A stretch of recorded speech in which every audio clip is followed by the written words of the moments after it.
Anda kembali menyaksikan Breaking News Kompas TV terkait Gunung Ilelewotobi laki-laki di Kabupaten Flores Timur, Nusa Tenggara Timur yang mengalami erupsi. Material erupsi lava pijar serta bebatuan menghantam pemukiman warga yang mengakibatkan rumah warga terbakar dan rusak total. Informasi terkini kita tanyakan kepada jurnalis Kompas TV Citos Natun di Kabupaten Sika. Citos, bisa Anda gambarkan bagaimana situasi di sana sekarang dan bagaimana kondisi warga di sana yang terdampak? Baik, selamat pagi Astrid dan juga saudara. Memang untuk kondisi ini saya gambarkan bahwa beberapa ruas jalan antar memang terhambat dan juga material batu pasir yang terus menutupi jalan-jalan antar kabupaten ini. Sementara untuk kondisi perumahan dan permukiman warga, terutama yang paling terdampak adalah Desa Kelatanlo, di mana desa ini merupakan desa yang paling berada dekat dengan kaki Gunung Ilelewotobi laki-laki, sehingga berpotensi paling besar ketika terjadi letusan, di mana gunung yang mengeluarkan material berupa lava pijar dan juga pasir serta batu dari puncak gunung. Dan tadi malam memang desa ini paling banyak terdampak material erupsi begitu, dan sampai saat ini kami mendapat informasi bahwa korban yang sebelumnya meninggal dunia berjumlah 6 orang sekarang sudah bertambah menjadi 9 orang, dan umumnya didominasi oleh warga yang berada di dalam rumah, sehingga mereka tertimpa material dan juga bahan bangunan yang akibat rumah yang roboh, sehingga mereka tidak bisa untuk menyelamatkan diri karena erupsi terjadi pada tengah malam tadi. Untuk sampai saat ini pemerintah Flores Timur memang telah menyiapkan 3 lokasi aman bagi para warga yang mengungsi, di mana 3 lokasi aman ini berada di luar radius yang ditentukan oleh PVMBG, yang meminta agar masyarakat tidak melakukan aktivitas dalam radius 7 km. Dan untuk para korban sendiri, kami mendapat laporan bahwa warga-warga yang terluka dan juga yang telah ditemukan dalam kondisi meninggal dunia memang sudah dibawa ke puskesmas terdekat, yakni di Puskesmas Boru. Itu jaraknya sekitar 5 km dari desa yang terdampak, dan para warga juga mulai mengungsikan diri sejak pagi tadi, mulai dimobilisasi dengan kendaraan-kendaraan warga untuk menyelamatkan diri.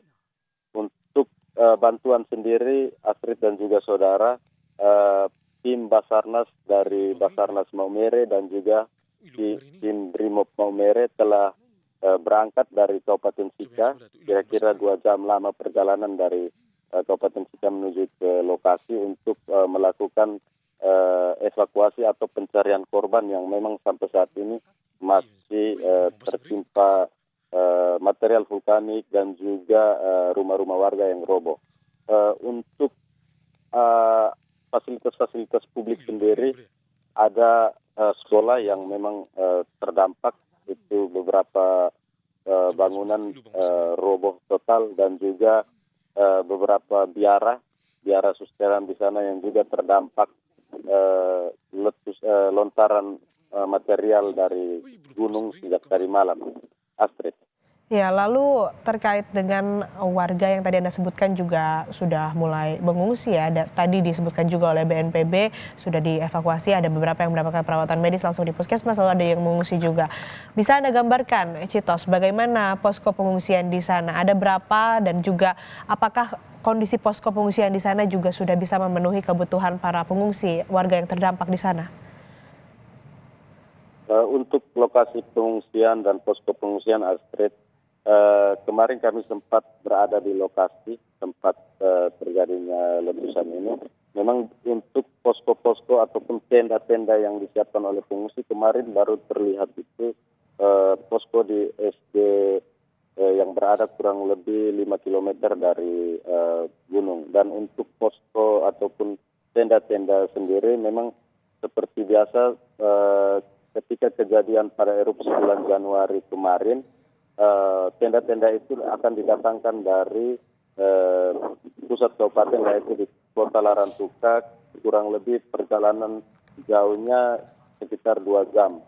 Dan untuk sampai saat ini memang untuk memobilisasi tenda dan juga peralatan-peralatan yang dibutuhkan oleh para pengungsi memang agak cukup sulit. Namun pemerintah Kabupaten Flores Timur tetap akan mendropping barang-barang yang dibutuhkan oleh para pengungsi seperti tenda dan juga peralatan masak. Terutama yang paling dibutuhkan adalah dapur-dapur umum, karena sejak semalam para pengungsi sudah mengungsikan dirinya ke tempat yang aman, sehingga otomatis kebutuhan permakanan mereka juga agak sedikit terhambat. Karena itu mungkin yang paling dibutuhkan adalah posko untuk kebutuhan dapur umum. Sementara kalau di Desa Konga sendiri yang menjadi salah satu titik pengungsian, memang di situ telah ada bangunan kantor desa dan juga beberapa bangunan yang bisa digunakan, termasuk salah satunya adalah ruang-ruang kelas di SD Konga yang sejak bulan Januari kemarin memang menjadi pusat para pengungsi untuk berlindung di sana. Untuk kebutuhan makanan sendiri, beberapa warga yang tidak terdampak, misalnya di desa-desa terdampak yang paling dekat dengan Desa Klatanlo dan juga desa-desa di sekitar lereng gunung, mereka berupaya untuk melakukan swadaya, artinya mereka membawa permakanan yang mungkin ada di rumah mereka dan juga langsung membawa ke posko-posko pengungsian yang sudah disiapkan, terutama misalnya di posko pengungsian Lewotala, karena itu berdekatan langsung dengan permukiman warga yang tidak terdampak, sehingga untuk sementara para pengungsi masih bisa di-handle ataupun diurus oleh warga setempat. Untuk kantor desa dan pemerintah aparat desa memang sampai saat ini mereka masih terus melakukan update informasi data terkait korban yang hilang ataupun yang meninggal dunia untuk kebutuhan penanganan lebih lanjut. Astrid.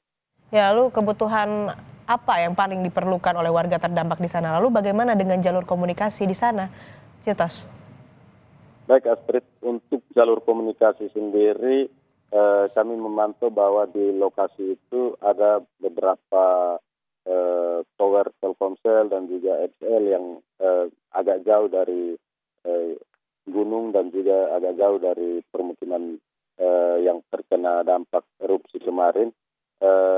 Untuk jalur komunikasi sampai saat ini masih terbilang cukup aman, namun kami masih memantau apakah dengan kondisi erupsi ini, dengan abu vulkanik yang terus masih berterbangan di udara di seputaran lereng gunung ini, apakah masih bisa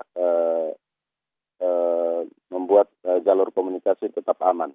Dan untuk kebutuhan para pengungsi sendiri, kebanyakan pengungsi adalah lansia dan juga ibu-ibu serta anak-anak.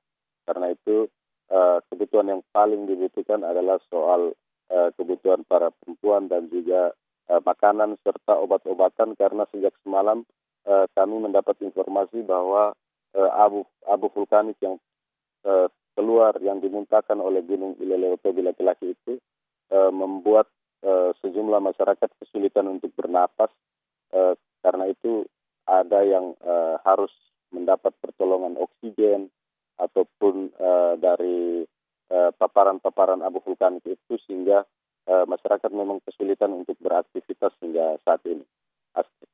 Baik, terima kasih laporan Anda, jurnalis Kompas TV Citos Natun dari Flores Timur, Nusa Tenggara Timur. Kami akan membarui kembali informasinya kepada Anda nanti. Dan Breaking News Kompas TV masih akan kembali usai jeda, saudara. Tetap bersama kami.